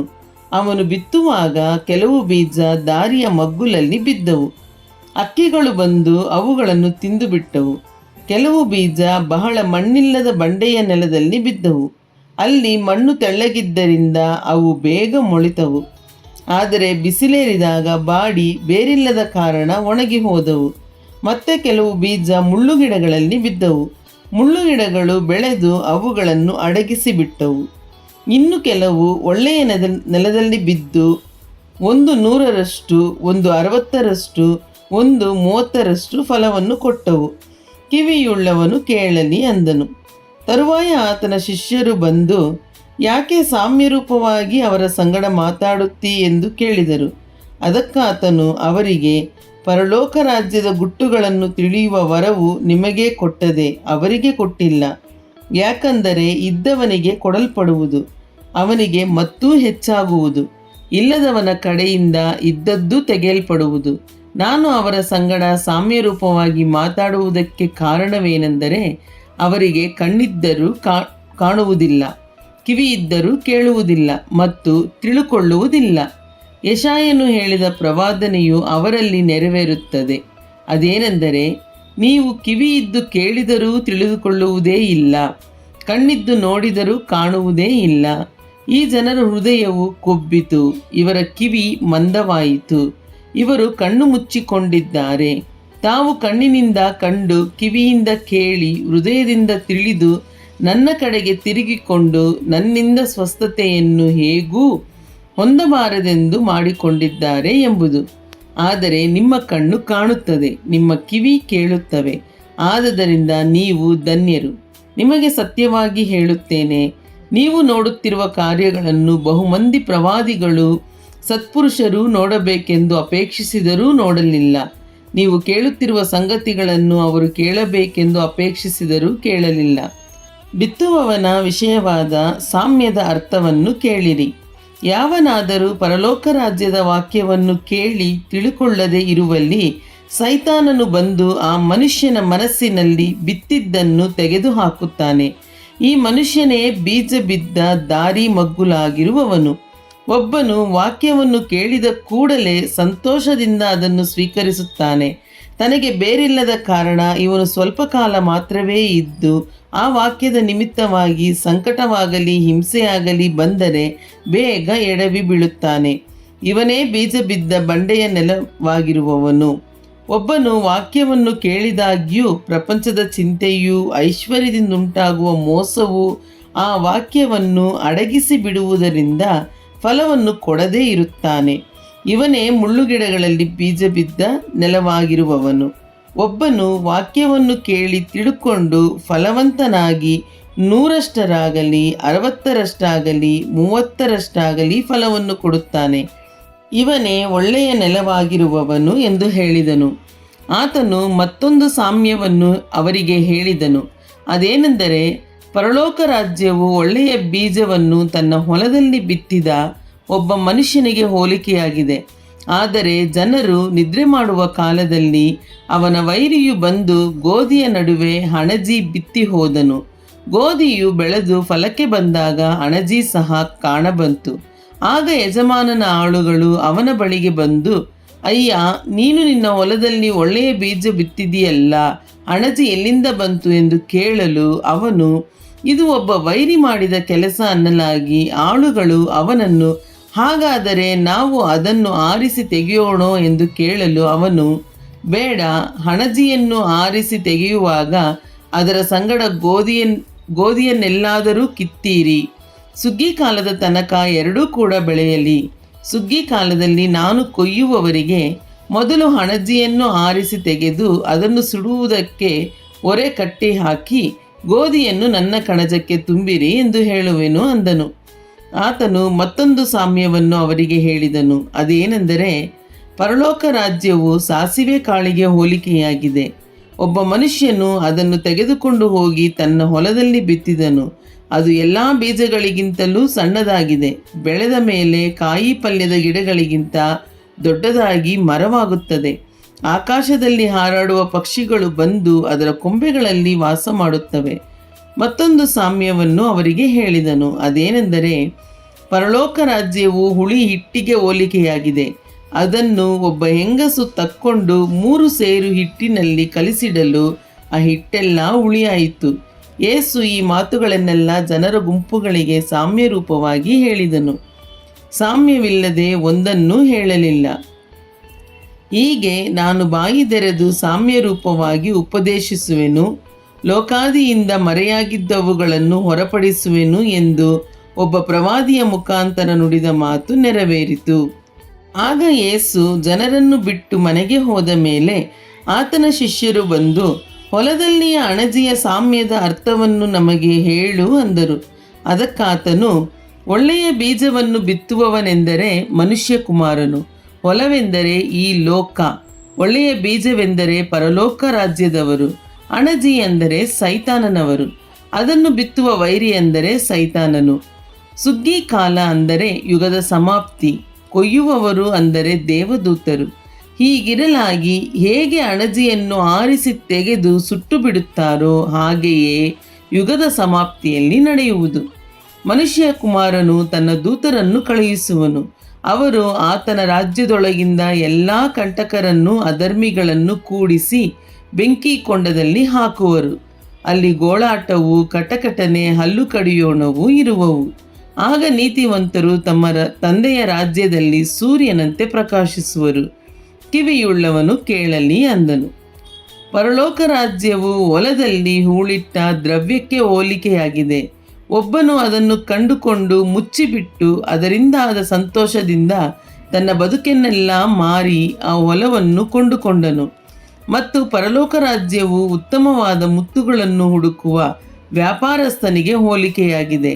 ಅವನು ಬಹು ಬೆಲೆಯುಳ್ಳ ಒಂದು ಮುತ್ತನ್ನು ಕಂಡು ತನ್ನ ಬದುಕನ್ನೆಲ್ಲ ಮಾರಿ ಬಂದು ಅದನ್ನು ಕೊಂಡುಕೊಂಡನು. ಮತ್ತು ಪರಲೋಕ ರಾಜ್ಯವು ಒಂದು ಬಲೆಗೆ ಹೋಲಿಕೆಯಾಗಿದೆ. ಅದನ್ನು ಸಮುದ್ರದಲ್ಲಿ ಹಾಕಿ ಎಲ್ಲ ಜಾತಿಯ ಮೀನುಗಳನ್ನು ಹಿಡಿದರು. ಅದು ತುಂಬಿದ ಮೇಲೆ ಅದನ್ನು ದಡಕ್ಕೆ ಎಳೆದು ಕೂತುಕೊಂಡು ಒಳ್ಳೆಯ ಮೀನುಗಳನ್ನು ಪುಟ್ಟಿಗಳಲ್ಲಿ ತುಂಬಿಕೊಂಡು ಕೆಟ್ಟ ಮೀನುಗಳನ್ನು ಬಿಸಾಟು ಬಿಟ್ಟರು. ಹಾಗೆಯೇ ಯುಗದ ಸಮಾಪ್ತಿಯಲ್ಲಿ ಆಗುವುದು. ದೇವದೂತರು ಹೊರಟು ಬಂದು ನೀತಿವಂತರೊಳಗಿಂದ ಕೆಟ್ಟವರನ್ನು ಬೇರೆ ಮಾಡಿ ಅವರನ್ನು ಬೆಂಕಿ ಕೊಂಡದಲ್ಲಿ ಹಾಕುವರು. ಅಲ್ಲಿ ಗೋಳಾಟವು, ಕಟಕಟನೆ, ಹಲ್ಲು ಕಡಿಯೋಣವೂ ಇರುವವು. ಈ ಎಲ್ಲ ಮಾತುಗಳ ಅರ್ಥವು ನಿಮಗೆ ತಿಳಿಯಿತೋ ಎಂದು ಕೇಳಲು ಅವರು, ತಿಳಿಯಿತು ಅಂದರು. ಆಗ ಆತನು ಅವರಿಗೆ, ಹೀಗಿರಲಾಗಿ ಪರಲೋಕ ರಾಜ್ಯದ ವಿಷಯವಾಗಿ ಉಪದೇಶ ಹೊಂದಿ ಶಿಕ್ಷಿತನಾದ ಪ್ರತಿಯೊಬ್ಬ ಶಾಸ್ತ್ರೋಪದೇಶಕನು ಮನೆ ಯಜಮಾನನಿಗೆ ಹೋಲಿಕೆಯಾಗಿದ್ದಾನೆ. ಅವನು ತನ್ನ ಬೊಕ್ಕಸದೊಳಗಿಂದ ಹೊಸ ವಸ್ತುಗಳನ್ನೂ ಹಳೆಯ ವಸ್ತುಗಳನ್ನೂ ಹೊರಗೆ ತರುತ್ತಿರುವನು ಎಂದು ಹೇಳಿದನು. ಯೇಸು ಈ ಸಾಮ್ಯಗಳನ್ನು ಮುಗಿಸಿದ ಮೇಲೆ ಅಲ್ಲಿಂದ ಹೊರಟು ಹೋದನು. ತರುವಾಯ ಆತನು ತನ್ನ ಊರಿಗೆ ಬಂದು ಅಲ್ಲಿರುವ ಸಭಾಮಂದಿರದಲ್ಲಿ ಜನರಿಗೆ ಉಪದೇಶ ಮಾಡುತ್ತಿದ್ದನು. ಅವರು ಕೇಳಿ ಅತ್ಯಾಶ್ಚರ್ಯಪಟ್ಟು, ಇವನಿಗೆ ಈ ಜ್ಞಾನವೂ ಈ ಮಹತ್ಕಾರ್ಯಗಳು ಎಲ್ಲಿಂದ ಬಂದಿದ್ದಾವು? ಇವನು ಆ ಬಡಗಿಯ ಮಗನಲ್ಲವೇ? ಇವನ ತಾಯಿ ಮರಿಯಳೆಂಬವಳಲ್ಲವೇ? ಯಾಕೋಬ, ಯೋಸೇಫ, ಸೀಮೋನ, ಯೂದ ಇವರು ಇವನ ತಮ್ಮಂದಿರಲ್ಲವೇ? ಇವನ ತಂಗಿಯರೆಲ್ಲರೂ ನಮ್ಮಲ್ಲಿ ಇದ್ದಾರಲ್ಲವೇ? ಹಾಗಾದರೆ ಇವೆಲ್ಲ ಇವನಿಗೆ ಎಲ್ಲಿಂದ ಬಂದಿದ್ದಾವು ಎಂದು ಮಾತಾಡಿಕೊಂಡು ಆತನ ವಿಷಯವಾಗಿ ಬೇಸರಗೊಂಡರು. ಆದರೆ ಯೇಸು ಅವರಿಗೆ, ಪ್ರವಾದಿಯು ಬೇರೆ ಎಲ್ಲಿದ್ದರೂ ಅವನಿಗೆ ಮರ್ಯಾದೆ ಉಂಟು, ಆದರೆ ಸ್ವದೇಶದಲ್ಲಿಯೂ ಸ್ವಂತ ಮನೆಯಲ್ಲಿಯೂ ಮಾತ್ರ ಮರ್ಯಾದೆ ಇಲ್ಲ ಅಂದನು. ಅವರು ಆತನನ್ನು ನಂಬದೆ ಹೋದದರಿಂದ ಆತನು ಅಲ್ಲಿ ಅನೇಕ ಮಹತ್ಕಾರ್ಯಗಳನ್ನು ಮಾಡಲಿಲ್ಲ. ಮತ್ತಾಯನು ಬರೆದ ಸುವಾರ್ತೆ ಅಧ್ಯಾಯ 14. ಆ ಕಾಲದಲ್ಲಿ ಉಪರಾಜನಾದ ಹೆರೋದನು ಯೇಸುವಿನ ಸುದ್ದಿಯನ್ನು ಕೇಳಿ ತನ್ನ ಪರಿವಾರದವರಿಗೆ, ಇವನು ಸ್ನಾನಿಕನಾದ ಯೋಹಾನನು ತಿರುಗಿ ಬದುಕಿ ಬಂದಿದ್ದಾನೆ, ಆದ ಕಾರಣ ಮಹತ್ಕಾರ್ಯಗಳನ್ನು ನಡೆಸುವ ಶಕ್ತಿಗಳು ಅವನಲ್ಲಿ ಅವೆ ಎಂದು ಹೇಳಿದನು. ಹೆರೋದನು ಹೆರೋದ್ಯಳ ನಿಮಿತ್ತ ಯೋಹಾನನನ್ನು ಹಿಡಿದು ಕಟ್ಟಿಸಿ ಸೆರೆಯಲ್ಲಿ ಹಾಕಿಸಿದ್ದನು. ಆ ಹೆರೋದ್ಯಳು ಹೆರೋದನ ಅಣ್ಣನಾದ ಫಿಲಿಪ್ಪನ ಹೆಂಡತಿ. ಯೋಹಾನನು ಹೆರೋದನಿಗೆ, ನೀನು ಇವಳನ್ನು ಇಟ್ಟುಕೊಂಡಿರುವುದು ಧರ್ಮವಲ್ಲವೆಂದು ಹೇಳುತ್ತಿದ್ದನು. ಹೆರೋದನು ಅವನನ್ನು ಕೊಲ್ಲಿಸಬೇಕೆಂದಿದ್ದರೂ ಜನರು ಅವನನ್ನು ಪ್ರವಾದಿಯೆಂದು ಎಣಿಸಿದ್ದರಿಂದ ಅವರಿಗೆ ಭಯಪಟ್ಟು ಕೊಲ್ಲಿಸಲಿಲ್ಲ. ಆದರೆ ಹೆರೋದನ ಹುಟ್ಟಿದ ದಿನದ ಹಬ್ಬವು ನಡೆಯುವಾಗ ಹೆರೋದ್ಯಳ ಮಗಳು ಬಂದವರ ಮುಂದೆ ನಾಟ್ಯವಾಡಿ ಹೆರೋದನನ್ನು ಮೆಚ್ಚಿಸಿದ್ದರಿಂದ ಅವನು ಅವಳಿಗೆ, ನೀನು ಏನು ಕೇಳಿಕೊಂಡರೂ ಕೊಡುತ್ತೇನೆಂದು ಆಣೆ ಮಾಡಿ ಮಾತು ಕೊಟ್ಟನು. ಆಗ ಅವಳು ತನ್ನ ತಾಯಿಯ ಬೋಧನೆಯನ್ನು ಕೇಳಿ, ಇಲ್ಲಿಯೇ ಸ್ನಾನಿಕನಾದ ಯೋಹಾನನ ತಲೆಯನ್ನು ಪರಾತಿನಲ್ಲಿ ನನಗೆ ತರಿಸಿಕೊಡು ಅಂದಳು. ಆ ಮಾತಿಗೆ ಅರಸನು ದುಃಖಪಟ್ಟರೂ ತಾನು ಇಟ್ಟುಕೊಂಡ ಆಣೆಗಳ ನಿಮಿತ್ತವಾಗಿಯೂ ತನ್ನ ಸಂಗಡ ಪಂಕ್ತಿಯಲ್ಲಿ ಕೂತಿದ್ದವರ ನಿಮಿತ್ತವಾಗಿಯೂ ಅದನ್ನು ತಂದುಕೊಡುವುದಕ್ಕೆ ಅಪ್ಪಣೆ ಕೊಟ್ಟನು. ಮತ್ತು ಆಳುಗಳನ್ನು ಕಳುಹಿಸಿ ಸೆರೆಮನೆಯಲ್ಲಿ ಯೋಹಾನನ ತಲೆಯನ್ನು ಒಯ್ಯಿಸಿದನು. ಅವರು ಅವನ ತಲೆಯನ್ನು ಪರಾತಿನಲ್ಲಿ ತಂದು ಆ ಹುಡುಗಿಗೆ ಕೊಟ್ಟರು. ಅವಳು ಅದನ್ನು ತನ್ನ ತಾಯಿಯ ಬಳಿಗೆ ತಕ್ಕೊಂಡು ಹೋದಳು. ಯೋಹಾನನ ಶಿಷ್ಯರು ಬಂದು ಅವನ ಶವವನ್ನು ಹೊತ್ತುಕೊಂಡು ಹೋಗಿ ಹೂಣಿಟ್ಟು ಯೇಸುವಿನ ಬಳಿಗೆ ಬಂದು ತಿಳಿಸಿದರು. ಯೇಸು ಅದನ್ನು ಕೇಳಿ ದೋಣಿಯನ್ನು ಹತ್ತಿ ಆ ಸ್ಥಳವನ್ನು ಬಿಟ್ಟು ವಿಂಗಡವಾಗಿ ಅಡವಿಗೆ ಹೋದನು. ಇದನ್ನು ಕೇಳಿದ ಜನರು ಗುಂಪು ಗುಂಪಾಗಿ ತಮ್ಮ ತಮ್ಮ ಊರುಗಳಿಂದ ಕಾಲುನಡಿಗೆಯಿಂದ ಆತನ ಹಿಂದೆ ಬಂದರು. ಆತನು ಹೊರಗೆ ಬಂದು ಬಹುಜನರ ಗುಂಪನ್ನು ಕಂಡು ಕನಿಕರಪಟ್ಟು ಅವರಲ್ಲಿದ್ದ ರೋಗಿಗಳನ್ನು ಸ್ವಸ್ಥ ಮಾಡಿದನು. ಸಂಜೆಯಾದಾಗ ಶಿಷ್ಯರು ಆತನ ಬಳಿಗೆ ಬಂದು, ಇದು ಅಡವಿ, ಈಗ ಹೊತ್ತು ಹೋಯಿತು, ಈ ಗುಂಪಿಗೆ ಅಪ್ಪಣೆ ಕೊಡು, ಅವರು ಹಳ್ಳಿಪಳ್ಳಿಗಳಿಗೆ ಹೋಗಿ ಆಹಾರ ಪದಾರ್ಥಗಳನ್ನು ಕೊಂಡುಕೊಳ್ಳಲಿ ಎಂದು ಹೇಳಲಾಗಿ, ಯೇಸು, ಅವರು ಹೋಗುವುದು ಅಗತ್ಯವಿಲ್ಲ, ನೀನೇ ಅವರಿಗೆ ಊಟಕ್ಕೆ ಕೊಡಿರಿ ಎಂದನು. ಅದಕ್ಕವರು, ನಮಗೆ ಇಲ್ಲಿ 5 ರೊಟ್ಟಿ 2 ಮೀನು ಹೊರತು ಮತ್ತೇನೂ ಇಲ್ಲ ಅನ್ನಲಾಗಿ ಆತನು, ಅವುಗಳನ್ನು ಇಲ್ಲಿ ನನಗೆ ತಂದುಕೊಡಿರಿ ಎಂದನು. ಮತ್ತು ಜನರಿಗೆ ಹುಲ್ಲಿನ ಮೇಲೆ ಕೂತುಕೊಳ್ಳುವುದಕ್ಕೆ ಹೇಳಿ ಆ 5 ರೊಟ್ಟಿ 2 ಮೀನುಗಳನ್ನು ತಕ್ಕೊಂಡು ಆಕಾಶದ ಕಡೆಗೆ ನೋಡಿ ದೇವರ ಸ್ತೋತ್ರ ಮಾಡಿ ರೊಟ್ಟಿಗಳನ್ನು ಮುರಿದು ಶಿಷ್ಯರ ಕೈಗೆ ಕೊಟ್ಟನು. ಶಿಷ್ಯರು ಜನರ ಗುಂಪಿಗೆ ಕೊಟ್ಟರು. ಅವರೆಲ್ಲರೂ ಊಟ ಮಾಡಿ ತೃಪ್ತರಾದರು. ಮಿಕ್ಕ ತುಂಡುಗಳನ್ನು ಕೂಡಿಸಲಾಗಿ 12 ಪುಟ್ಟಿ ತುಂಬಿತು. ಊಟ ಮಾಡಿದವರು ಹೆಂಗಸರು ಮಕ್ಕಳು ಅಲ್ಲದೆ ಗಂಡಸರೇ ಹೆಚ್ಚು ಕಡಿಮೆ 5,000 ಮಂದಿ. ಇದು ಆದ ಕೂಡಲೇ ಆತನು ತನ್ನ ಶಿಷ್ಯರಿಗೆ, ನಾನು ಈ ಜನರ ಗುಂಪುಗಳನ್ನು ಕಳುಹಿಸಿ ಬಿಡುವಷ್ಟರೊಳಗೆ ನೀವು ದೋಣಿಯನ್ನು ಹತ್ತಿ ಮುಂದಾಗಿ ಆಚೆ ದಡಕ್ಕೆ ಹೋಗಿರಿ ಎಂದು ಬಲವಂತ ಮಾಡಿದನು. ಆತನು ಜನರ ಗುಂಪುಗಳನ್ನು ಕಳುಹಿಸಿ ಬಿಟ್ಟ ಮೇಲೆ ಪ್ರಾರ್ಥನೆ ಮಾಡುವುದಕ್ಕೆ ಏಕಾಂತವಾಗಿ ಬೆಟ್ಟವನ್ನು ಹತ್ತಿದನು ಮತ್ತು ಹೊತ್ತು ಮುಳುಗಿದ ಮೇಲೆ ಒಬ್ಬನೇ ಅಲ್ಲಿ ಇದ್ದನು. ಅಷ್ಟರಲ್ಲಿ ದೋಣಿಯು ಭೂಮಿಗೆ ಬಹುದೂರ ಹೋಗಿತ್ತು ಮತ್ತು ಎದುರುಗಾಳಿ ಬೀಸುತ್ತಿದ್ದರಿಂದ ತೆರೆಗಳ ಬಡಿತಕ್ಕೆ ಸಿಕ್ಕಿ ಒದ್ದಾಡುತ್ತಿತ್ತು. ರಾತ್ರಿಯ 4ನೆಯ ಜಾವದಲ್ಲಿ ಯೇಸು ಸಮುದ್ರದ ಮೇಲೆ ನಡೆದು ಅವರ ಕಡೆಗೆ ಬಂದನು. ಸಮುದ್ರದ ಮೇಲೆ ನಡೆಯುವ ಆತನನ್ನು ಶಿಷ್ಯರು ನೋಡಿ ಭೂತವೆಂದು ತತ್ತರಿಸಿ ಭಯದಿಂದ ಕೂಗಿದರು. ಕೂಡಲೇ ಯೇಸು ಮಾತಾಡಿ ಅವರಿಗೆ, ಧೈರ್ಯವಾಗಿರಿ, ನಾನು, ಅಂಜಬೇಡಿರಿ ಎಂದು ಹೇಳಿದನು. ಅದಕ್ಕೆ ಪೇತ್ರನು, ಸ್ವಾಮಿ, ನೀನೇ ಆದರೆ ನನಗೆ ನೀರಿನ ಮೇಲೆ ನಡೆದು ನಿನ್ನ ಬಳಿಗೆ ಬರುವುದಕ್ಕೆ ಅಪ್ಪಣೆ ಕೊಡು ಅನ್ನಲು ಆತನು, ಬಾ ಅಂದನು. ಆಗ ಪೇತ್ರನು ಯೇಸುವಿನ ಬಳಿಗೆ ಹೋಗುವುದಕ್ಕೆ ದೋಣಿಯಿಂದ ಇಳಿದು ನೀರಿನ ಮೇಲೆ ನಡೆದನು. ಆದರೆ ಗಾಳಿಯನ್ನು ನೋಡಿ ಭಯಪಟ್ಟು ಮುಣುಗುತ್ತಾ, ಸ್ವಾಮಿ, ನನ್ನನ್ನು ಕಾಪಾಡು ಎಂದು ಕೂಗಿಕೊಂಡನು. ಆ ಕ್ಷಣವೇ ಯೇಸು ಕೈಚಾಚಿ ಅವನನ್ನು ಹಿಡಿದು, ಅಲ್ಪವಿಶ್ವಾಸಿಯೇ, ಯಾಕೆ ಸಂದೇಹಪಟ್ಟೆ ಎಂದು ಹೇಳಿದನು. ತರುವಾಯ ಅವರು ದೋಣಿಯನ್ನು ಹತ್ತಿದ ಮೇಲೆ ಗಾಳಿ ನಿಂತು ಹೋಯಿತು. ಆಗ ದೋಣಿಯಲ್ಲಿದ್ದವರು, ನಿಜವಾಗಿ ನೀನು ದೇವಕುಮಾರನು ಎಂದು ಹೇಳಿ ಆತನಿಗೆ ನಮಸ್ಕರಿಸಿದರು. ಅವರು ಸಮುದ್ರವನ್ನು ದಾಟಿ ನಜರೇತ್ ದೇಶದ ದಡಕ್ಕೆ ಮುಟ್ಟಿದರು. ಆ ಸ್ಥಳದವರು ಆತನ ಗುರುತನ್ನು ಹಿಡಿದು ಆ ಸುತ್ತಲಿನ ಸೀಮೆಗೆಲ್ಲ ಹೇಳಿ ಕಳುಹಿಸಿ, ಮೈಯಲ್ಲಿ ನೆಟ್ಟಗಿಲ್ಲದವರೆಲ್ಲರನ್ನೂ ಆತನ ಬಳಿಗೆ ಕರೆತರಿಸಿ ಆತನನ್ನು, ನಿನ್ನ ಉಡುಪಿನ ಗೊಂಡೆಯನ್ನಾದರೂ ಮುಟ್ಟಗೊಡಿಸಬೇಕೆಂದು ಬೇಡಿಕೊಂಡರು. ಮುಟ್ಟಿದವರೆಲ್ಲರೂ ಸ್ವಸ್ಥರಾದರು. ಮತ್ತಾಯನು ಬರೆದ ಸುವಾರ್ತೆ 15ನೇ ಅಧ್ಯಾಯ. ಆಗ ಯೆರೂಸಲೇಮಿನಿಂದ ಫರಿಸಾಯರು ಶಾಸ್ತ್ರಿಗಳು ಯೇಸುವಿನ ಬಳಿಗೆ ಬಂದು, ನಿನ್ನ ಶಿಷ್ಯರು ಹಿರಿಯರಿಂದ ಬಂದ ಸಂಪ್ರದಾಯವನ್ನು ಯಾಕೆ ಮೀರುತ್ತಾರೆ? ಅವರು ಕೈ ತೊಳಕೊಳ್ಳದೆ ಆಹಾರ ತೆಗೆದುಕೊಳ್ಳುತ್ತಾರಲ್ಲ ಎಂದು ಕೇಳಿದ್ದಕ್ಕೆ ಆತನು ಅವರಿಗೆ ಉತ್ತರ ಕೊಟ್ಟದ್ದೇನೆಂದರೆ, ನೀವು ಸಹ ನಿಮ್ಮ ಸಂಪ್ರದಾಯದ ನಿಮಿತ್ತ ದೇವರ ಆಜ್ಞೆಯನ್ನು ಯಾಕೆ ಮೀರುತ್ತೀರಿ? ಹೇಗೆಂದರೆ, ತಂದೆ ತಾಯಿಗಳನ್ನು ಸನ್ಮಾನಿಸಬೇಕಂತಲೂ ತಂದೆಯನ್ನಾಗಲಿ ತಾಯಿಯನ್ನಾಗಲಿ ದೂಷಿಸುವವನಿಗೆ ಮರಣದಂಡನೆ ಆಗಬೇಕಂತಲೂ ದೇವರು ಹೇಳಿದ್ದಾನೆ. ನೀವು ಯಾವನಾದರೂ ತನ್ನ ತಂದೆಯನ್ನಾಗಲಿ ತಾಯಿಯನ್ನಾಗಲಿ ನೋಡಿ, ನಾನು ನಿನ್ನ ಸಂರಕ್ಷಣೆಗಾಗಿ ಕೊಡತಕ್ಕದ್ದನ್ನು ದೇವರಿಗಾಗಿ ಇಟ್ಟಿದ್ದೇನೆ ಎಂದು ಹೇಳುವುದಾದರೆ ಅವನಿಗೆ ತನ್ನ ತಂದೆ ತಾಯಿಗಳನ್ನು ಸನ್ಮಾನಿಸಬೇಕಾದದ್ದಿಲ್ಲ ಅನ್ನುತ್ತೀರಿ. ಹೀಗೆ ನಿಮ್ಮ ಸಂಪ್ರದಾಯದ ನಿಮಿತ್ತ ದೇವರ ವಾಕ್ಯವನ್ನು ನಿರರ್ಥಕ ಮಾಡಿದ್ದೀರಿ. ಕಪಟಿಗಳೇ, ನಿಮ್ಮ ವಿಷಯದಲ್ಲಿ ಯೆಶಾಯನು ವಿಹಿತವಾಗಿ ಪ್ರವಾದಿಸಿದ್ದಾನೆ. ಅವನು ಬರೆದದ್ದೇನೆಂದರೆ, ಈ ಜನರು ಮಾತಿನಿಂದ ನನ್ನನ್ನು ಸನ್ಮಾನಿಸುತ್ತಾರೆ, ಆದರೆ ಅವರ ಮನಸ್ಸು ನನಗೆ ದೂರವಾಗಿದೆ. ಮನುಷ್ಯರು ಕಲ್ಪಿಸಿದ ಕಟ್ಟಳೆಗಳನ್ನೇ ಅವರು ಬೋಧಿಸುವುದರಿಂದ ನನಗೆ ಭಕ್ತಿ ತೋರಿಸುವುದು ವ್ಯರ್ಥ ಎಂಬುದೇ. ಆಮೇಲೆ ಯೇಸು ಜನರ ಗುಂಪನ್ನು ಹತ್ತಿರಕ್ಕೆ ಕರೆದು ಅವರಿಗೆ, ಕಿವಿಗೊಟ್ಟು ಕೇಳಿರಿ, ತಿಳುಕೊಳ್ಳಿರಿ. ಬಾಯೊಳಕ್ಕೆ ಹೋಗುವಂಥದ್ದು ಮನುಷ್ಯನನ್ನು ಹೊಲೆ ಮಾಡುವುದಿಲ್ಲ, ಬಾಯೊಳಗಿಂದ ಹೊರಡುವಂಥದ್ದೇ ಮನುಷ್ಯನನ್ನು ಹೊಲೆ ಮಾಡುವುದು ಎಂದು ಹೇಳಿದನು. ಆಗ ಶಿಷ್ಯರು ಬಂದು ಆತನನ್ನು, ಫರಿಸಾಯರು ಈ ಮಾತನ್ನು ಕೇಳಿ ಬೇಸರಗೊಂಡರೆಂದು ನಿನಗೆ ಗೊತ್ತಾಯಿತೋ ಎಂದು ಕೇಳಿದರು.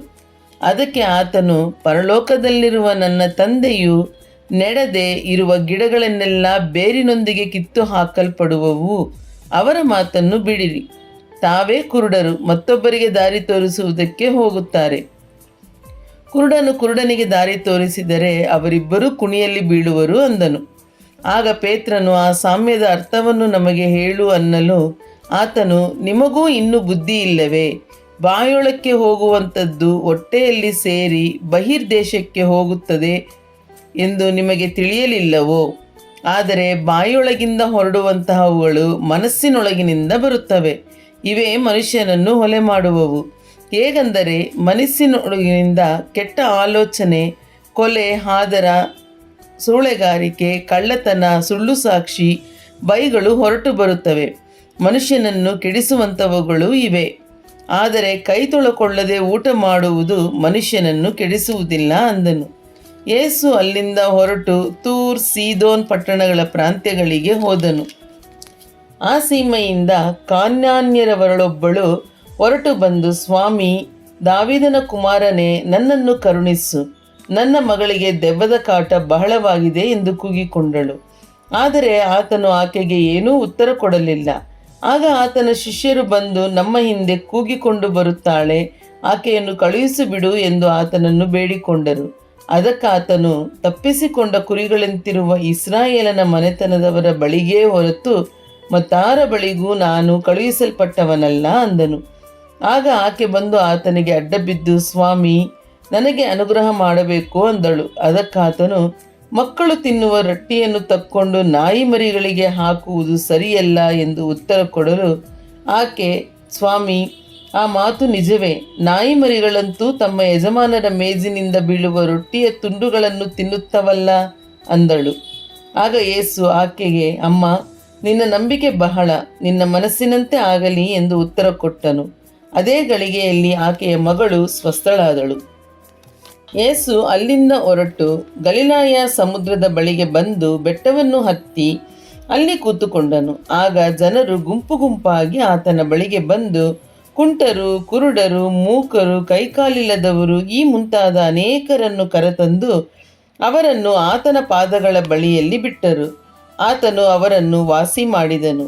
ಮೂಕರಾಗಿದ್ದವರು ಮಾತನಾಡಿದ್ದನ್ನು, ಕೈಕಾಲಿಲ್ಲದವರು ಸ್ವಸ್ಥವಾದದ್ದನ್ನು, ಕುಂಟರಿಗೆ ಕಾಲು ಬಂದದ್ದನ್ನು, ಕುರುಡರಿಗೆ ಕಣ್ಣು ಬಂದದ್ದನ್ನು ಜನರು ಕಂಡು ಆಶ್ಚರ್ಯಪಟ್ಟು ಇಸ್ರಾಯೇಲ್ ಜನರ ದೇವರನ್ನು ಕೊಂಡಾಡಿದರು. ಆಗ ಯೇಸು ತನ್ನ ಶಿಷ್ಯರನ್ನು ಹತ್ತಿರಕ್ಕೆ ಕರೆದು ಅವರಿಗೆ, ಈ ಜನರನ್ನು ನೋಡಿ ಕನಿಕರ ಪಡುತ್ತೇನೆ. ಅವರು ನನ್ನ ಬಳಿಗೆ ಬಂದು ಈಗ 3 ದಿನವಾಯಿತು. ಅವರಿಗೆ ಊಟಕ್ಕೆ ಏನೂ ಇಲ್ಲ. ಅವರನ್ನು ಉಪವಾಸವಾಗಿ ಕಳುಹಿಸಿಬಿಡುವುದಕ್ಕೆ ನನಗೆ ಮನಸ್ಸಿಲ್ಲ.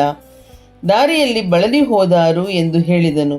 ಶಿಷ್ಯರು, ಇಷ್ಟು ಜನರನ್ನು ತೃಪ್ತಿಪಡಿಸಲಾಗುವಷ್ಟು ರೊಟ್ಟಿ ಈ ಅಡವಿಯಲ್ಲಿ ನಮಗೆ ಎಲ್ಲಿಂದ ಬಂದೀತು ಅನ್ನಲು ಯೇಸು, ನಿಮ್ಮಲ್ಲಿ ಎಷ್ಟು ರೊಟ್ಟಿಗಳಿವೆ ಎಂದು ಕೇಳಿದ್ದಕ್ಕೆ ಅವರು, 7 ರೊಟ್ಟಿಗಳು ಮತ್ತು ಕೆಲವು ಸಣ್ಣ ಮೀನುಗಳು ಅವೆ ಅಂದರು.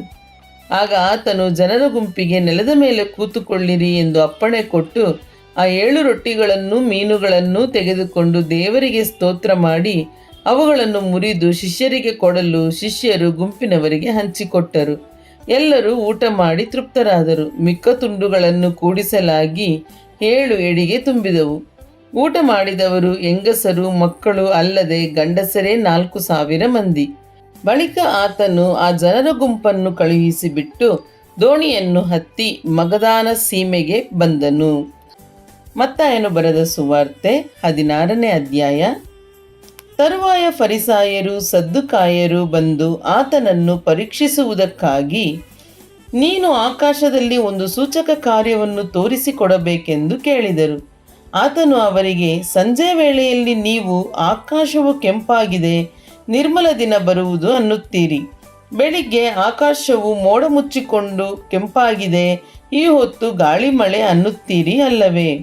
ಆಕಾಶದ ಸ್ಥಿತಿಯನ್ನು ನೋಡಿ ಇದು ಹೀಗೆ ಅದು ಹಾಗೆ ಅನ್ನುವುದಕ್ಕೆ ಬಲ್ಲಿರಿ, ಆದರೆ ಈ ಕಾಲದ ಸೂಚನೆಗಳನ್ನು ತಿಳುಕೊಳ್ಳಲಾರಿರಿ. ವ್ಯಭಿಚಾರಿಣಿಯಂತಿರುವ ಈ ಕೆಟ್ಟ ಸಂತತಿಯು ಸೂಚಕ ಕಾರ್ಯವನ್ನು ನೋಡಬೇಕೆಂದು ಅಪೇಕ್ಷಿಸುತ್ತದೆ. ಆದರೆ ಯೋನನಲ್ಲಿ ಆದ ಸೂಚಕ ಕಾರ್ಯವೇ ಹೊರತು ಬೇರೆ ಯಾವುದೂ ಇದಕ್ಕೆ ಸಿಕ್ಕುವುದಿಲ್ಲ ಎಂದು ಉತ್ತರ ಕೊಟ್ಟು ಅವರನ್ನು ಬಿಟ್ಟು ಹೋದನು. ಶಿಷ್ಯರು ರೊಟ್ಟಿ ಬುತ್ತಿ ಕಟ್ಟಿಕೊಳ್ಳುವುದನ್ನು ಮರೆತು ಆಚೆ ದಡಕ್ಕೆ ಬಂದಾಗ ಯೇಸು ಅವರಿಗೆ, ಎಚ್ಚರಿಕೆ, ಫರಿಸಾಯರ ಮತ್ತು ಸದ್ದುಕಾಯರ ಹುಳಿಹಿಟ್ಟಿನ ವಿಷಯದಲ್ಲಿ ಜಾಗರೂಕರಾಗಿರಿ ಎಂದು ಹೇಳಲು ಅವರು, ನಾವು ರೊಟ್ಟಿ ಬುತ್ತಿ ಕಟ್ಟಿಕೊಳ್ಳದೆ ಬಂದೆವಲ್ಲ ಎಂದು ತಮ್ಮೊಳಗೆ ಮಾತಾಡಿಕೊಳ್ಳುತ್ತಿದ್ದರು. ಯೇಸು ಅದನ್ನು ತಿಳಿದು, ಅಲ್ಪವಿಶ್ವಾಸಿಗಳೇ, ರೊಟ್ಟಿ ಇಲ್ಲವಲ್ಲ ಎಂದು ನಿಮ್ಮೊಳಗೆ ಮಾತಾಡಿಕೊಳ್ಳುವುದೇಕೆ? ನೀವು ಇನ್ನೂ ಗ್ರಹಿಸಲಿಲ್ಲವೋ? ನಿಮಗೆ ನೆನಪಿಲ್ಲವೋ? ಆ 5 ರೊಟ್ಟಿಗಳನ್ನು 5,000 ಜನರಿಗೆ ಹಂಚಿಸಿದಾಗ ಎಷ್ಟು ಪುಟ್ಟಿ ತುಂಬಿಟ್ಟಿರಿ? ಇಲ್ಲವೇ ಆ 7 ರೊಟ್ಟಿಗಳನ್ನು 4,000 ಜನರಿಗೆ ಹಂಚಿಸಿದಾಗ ಎಷ್ಟು ಹೆಡಿಗೆ ತುಂಬಿಟ್ಟಿರಿ?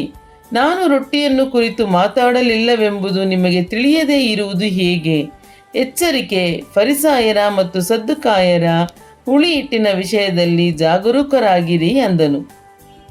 ಆಗ ಅವರು ರೊಟ್ಟಿಯ ಹುಳಿ ಹಿಟ್ಟನ್ನು ಕುರಿತು ಎಚ್ಚರಿಕೆಯಾಗಿರಬೇಕೆಂದು ಆತನು ತಮಗೆ ಹೇಳಲಿಲ್ಲ, ಫರಿಸಾಯರ ಮತ್ತು ಸದ್ದುಕಾಯರ ಬೋಧನೆಯನ್ನು ಕುರಿತು ಎಚ್ಚರಿಕೆಯಾಗಿರಬೇಕೆಂದು ಹೇಳಿದನು ಎಂಬುದಾಗಿ ತಿಳುಕೊಂಡರು.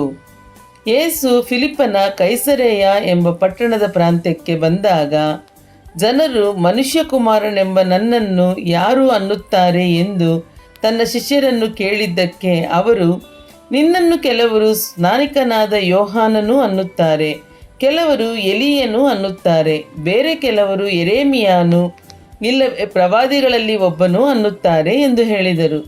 ಆತನು ಅವರನ್ನು, ಆದರೆ ನೀವು ನನ್ನನ್ನು ಯಾರನ್ನುತ್ತೀರಿ ಎಂದು ಕೇಳಲಾಗಿ, ಸೀಮೋನ್ ಪೇತ್ರನು, ನೀನು ಬರಬೇಕಾಗಿರುವ ಕ್ರಿಸ್ತನು, ಜೀವಸ್ವರೂಪನಾದ ದೇವರ ಕುಮಾರನು ಎಂದು ಉತ್ತರ ಕೊಟ್ಟನು. ಅದಕ್ಕೆ ಯೇಸು, ಯೋನನ ಮಗನಾದ ಸೀಮೋನನೇ, ನೀನು ಧನ್ಯನು. ಈ ಗುಟ್ಟು ನಿನಗೆ ತಿಳಿಸಿದವನು ನರಮನುಷ್ಯನಲ್ಲ, ಪರಲೋಕದಲ್ಲಿರುವ ನನ್ನ ತಂದೆಯೇ ತಿಳಿಸಿದನು. ಮತ್ತು ನಾನೂ ನಿನಗೆ ಒಂದು ಮಾತನ್ನು ಹೇಳುತ್ತೇನೆ. ಅದೇನೆಂದರೆ, ನೀನು ಪೇತ್ರನು, ಈ ಬಂಡೆಯ ಮೇಲೆ ನನ್ನ ಸಭೆಯನ್ನು ಕಟ್ಟುವೆನು. ಪಾತಾಳ ಲೋಕದ ಬಲವು ಅದನ್ನು ಸೋಲಿಸಲಾರದು. ಪರಲೋಕ ರಾಜ್ಯದ ಬೀಗದ ಕೈಗಳನ್ನು ನಿನಗೆ ಕೊಡುವೆನು.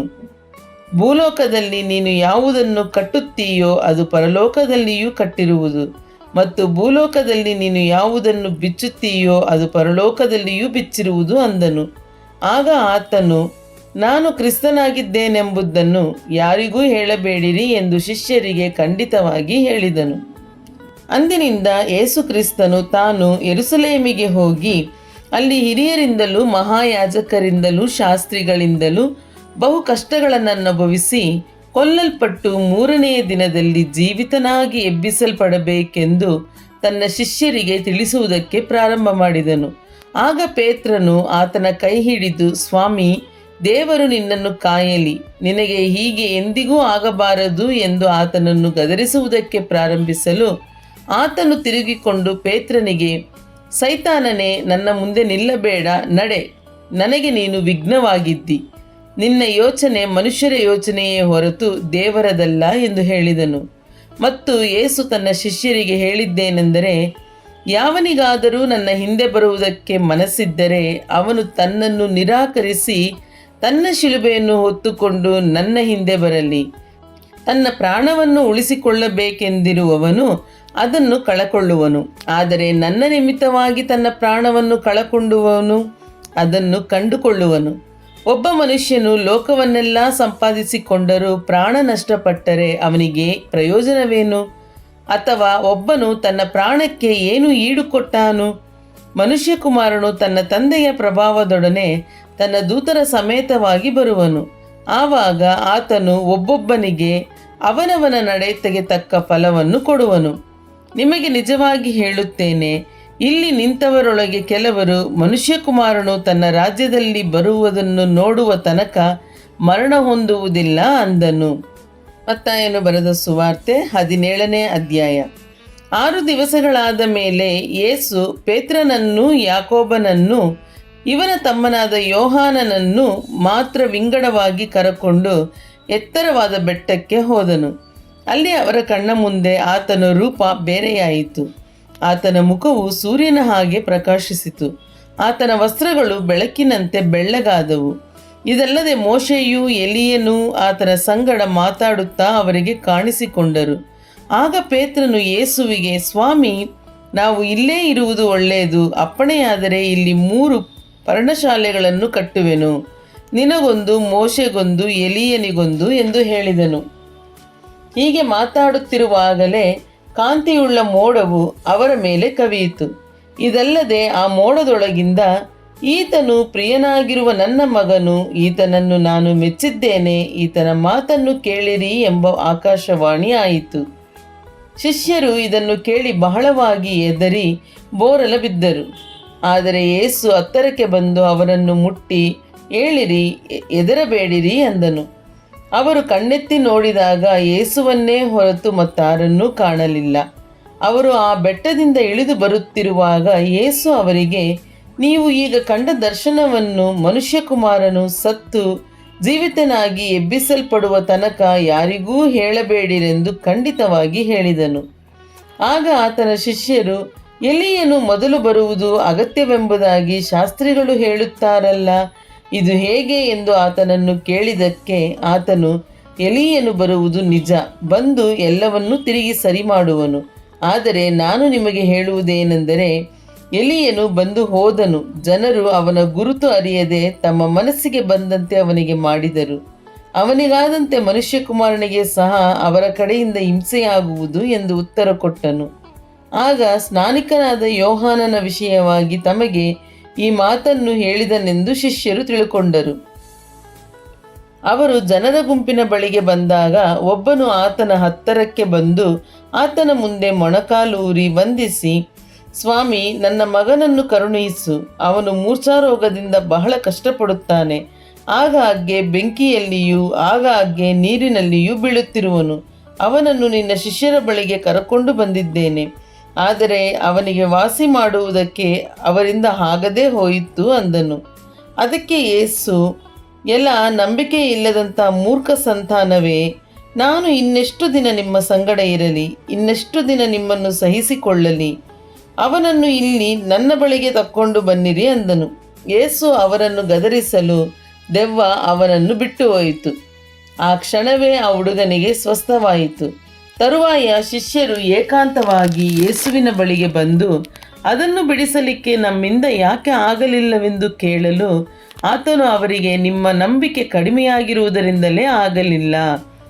ನಿಮಗೆ ಸತ್ಯವಾಗಿ ಹೇಳುತ್ತೇನೆ, ಸಾಸಿವೆ ಕಾಳಷ್ಟು ನಂಬಿಕೆ ನಿಮಗೆ ಇರುವುದಾದರೆ ನೀವು ಈ ಬೆಟ್ಟಕ್ಕೆ ಇಲ್ಲಿಂದ ಅಲ್ಲಿಗೆ ಹೋಗು ಎಂದು ಹೇಳಿದರೂ ಅದು ಹೋಗುವುದು, ಮತ್ತು ನಿಮ್ಮ ಕೈಯಿಂದಾಗದಂಥದ್ದು ಒಂದೂ ಇರುವುದಿಲ್ಲ ಅಂದನು. ಅವರು ಗಲಿಲಾಯದಲ್ಲಿ ಗುಂಪು ಗುಂಪಾಗಿ ಕೂಡುತ್ತಿರುವಾಗ ಯೇಸು ಅವರಿಗೆ, ಮನುಷ್ಯಕುಮಾರನು ಮನುಷ್ಯರ ಕೈಗೆ ಒಪ್ಪಿಸಲ್ಪಡಲ್ಪಡುವನು, ಅವರು ಆತನನ್ನು ಕೊಲ್ಲುವರು, ಸತ್ತ 3ನೆಯ ದಿನದಲ್ಲಿ ಆತನು ಜೀವಿತನಾಗಿ ಎಬ್ಬಿಸಲ್ಪಡುವನು ಎಂದು ಹೇಳಿದನು. ಅದನ್ನು ಕೇಳಿ ಅವರು ಬಹಳ ದುಃಖಪಟ್ಟರು. ಅವರು ಕಪೆರ್ನೌಮಿಗೆ ಬಂದಾಗ ದೇವಾಲಯಕ್ಕಾಗಿ ತೆರಿಗೆಯನ್ನು ಎತ್ತುವವರು ಪೇತ್ರನ ಬಳಿಗೆ ಬಂದು, ನಿಮ್ಮ ಬೋಧಕನು ದೇವಾಲಯದ ತೆರಿಗೆಯನ್ನು ಸಲ್ಲಿಸುವುದಿಲ್ಲವೇ ಎಂದು ಕೇಳಲು, ಹೌದು, ಸಲ್ಲಿಸುವನು ಅಂದನು. ಪೇತ್ರನು ಮನೆಯೊಳಕ್ಕೆ ಬಂದಾಗ ಯೇಸು ಅವನಿಗಿಂತ ಮೊದಲೇ, ಸೀಮೋನ, ನಿನಗೆ ಹೇಗೆ ತೋರುತ್ತದೆ? ಭೂಲೋಕದ ಅರಸರು ಸುಂಕವನ್ನಾಗಲಿ ಮಂಡೆ ತೆರಿಗೆಯನ್ನಾಗಲಿ ಯಾರಿಂದ ತೆಗೆದುಕೊಳ್ಳುತ್ತಾರೆ? ತಮ್ಮ ಮಕ್ಕಳಿಂದಲೋ ಬೇರೆಯವರಿಂದಲೋ ಎಂದು ಕೇಳಿದನು. ಅವನು ಬೇರೆಯವರಿಂದ ಎಂದು ಉತ್ತರ ಕೊಡಲು ಯೇಸು ಅವನಿಗೆ, ಹಾಗಾದರೆ ಮಕ್ಕಳು ಅದಕ್ಕೆ ಒಳಗಾದವರಲ್ಲವಲ್ಲ? ಆದರೂ ನಮ್ಮ ವಿಷಯವಾಗಿ ಅವರು ಬೇಸರಗೊಳ್ಳಬಾರದು. ನೀನು ಸಮುದ್ರಕ್ಕೆ ಹೋಗಿ ಗಾಳ ಹಾಕಿ ಮೊದಲು ಸಿಕ್ಕುವ ಮೀನನ್ನು ಎತ್ತು. ಅದರ ಬಾಯಿ ತೆರೆದು ನೋಡಿದರೆ ಅದರಲ್ಲಿ 1 ರೂಪಾಯಿ ಸಿಕ್ಕುವುದು. ಅದನ್ನು ತೆಗೆದುಕೊಂಡು ನಮ್ಮಿಬ್ಬರದಂತ ಹೇಳಿ ಅವರಿಗೆ ಕೊಡು ಎಂದು ಹೇಳಿದನು. ಹಲ್ಲೆಲೂಯಾ. ದೇವರ ಪರಿಶುದ್ಧ ನಾಮಕ್ಕೆ ಸ್ತೋತ್ರವಾಗಲಿ.